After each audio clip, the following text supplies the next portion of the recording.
চিংড়ি দিয়ে ঢেঁড়স সচরাচর আমরা যেভাবে রান্না করি আজকে তার থেকে একটু ভিন্ন রকম করে করেছি। চলুন দেখা যাক কিভাবে করলাম। আমার আজকে ঢেঁড়সগুলো ছিল খুবই কচি। আমি ঢেঁড়সগুলোকে কুচি করিনি, এটাকে কিউব করে কেটে নিয়েছি। তারপর চুলায় গরম পানি বসিয়ে দিয়েছি। গরম পানিটা ফোটা শুরু করলে আমি একটা ছাঁকনির সাহায্যে এটাকে একটু ভাপ দিয়ে নিব। এদিকে আমার চিংড়িটা ফ্রিজে ছিল, এটাকে ছাড়িয়ে নেওয়ার জন্য পানি দিয়ে দিলাম। চিংড়িতে কিন্তু পানি দিয়ে কিছুক্ষণ রাখলেই চিংড়ির বরফটা গলে যায়। মুরব্বীরা সবসময় বলে থাকেন চিংড়ি মাছ বেশি ধুলে নাকি তার ঘ্রাণ চলে যায়। এদিকে রান্নার জন্য আমি চুলায় ফ্রাই প্যান বসিয়ে দিয়ে সরিষার তেল দিয়ে দিয়েছি। এখন দিয়ে দিব 2টা পেঁয়াজ কুচি।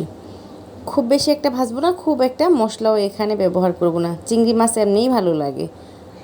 একটু ভেজে বাকি চিংড়িগুলো দিয়ে দিলাম। চিংড়িটা একটু ভেজে নিলাম।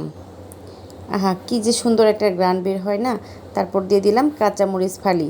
এখানে মনে হচ্ছে অনেকগুলো কাঁচামরিচ দিয়েছি। আমার কাঁচামরিচের জাল কম ছিল তাই একটু বেশি দিয়েছি। পরিমাণ মতো লবণ, হলুদ, মরিচ, ধনে গুঁড়া দিয়েছি। ধনে গুঁড়াতে আমার রাঁধুনিও মেশানো আছে, একটু জিরাও মেশানো আছে। তারপর দিয়ে দিলাম সামান্য একটু পানি, একটু ভালোভাবে কষিয়ে নিব। এই ঢেঁড়স চিংড়ি রান্না করতে আমি আর কোনো মশলা ব্যবহার করব না। এই যে দেখুন আমার চিংড়িটা কিন্তু কষানো হয়ে গেছে। কিভাবে বুঝি কষানো হয়ে যায়? যখন মশলার উপরে তেলটা বেশি আসে তখনই বুঝি যে মশলাটা কষানো হয়ে গেছে। চিংড়িটা কষানো হয়ে গেলে ভাপ দিয়ে রাখা ঢেঁড়সটা এই পর্যায়ে দিয়ে দিলাম। এখন ঢেঁড়সটা চিংড়ির সাথে এই যে খুন্তি দিয়ে একটু মিশিয়ে নেব। মেশানোর চেষ্টা করছি যাতে চিংড়ি আর ঢেঁড়স মশলা সব কিছু একসাথে মিশে যায়। কোনো কিছু পানি ব্যবহার করব না, শুধু এভাবেই চুলায় বসিয়ে ভেজে নেব। ঢেঁড়স সবজিটা কিন্তু একটু পিচ্ছিল ভাব থাকে, যদি ঢেকে দেওয়া হয় তাহলে এর পিচ্ছিল ভাবটা আরও বেশি আসে। আমি যখন ঢেঁড়স ভাজি করি তখনও কিন্তু কখনও ঢেঁড়সটা আমি ঢেকে দেই না। এক্ষেত্রে কোনো পিচ্ছিল ভাবও থাকে না, কিন্তু ভাজিটা অনেক বেশি মজা হয়। আমি ঝাঁকিয়ে নাড়াচাড়া করার চেষ্টা করছি।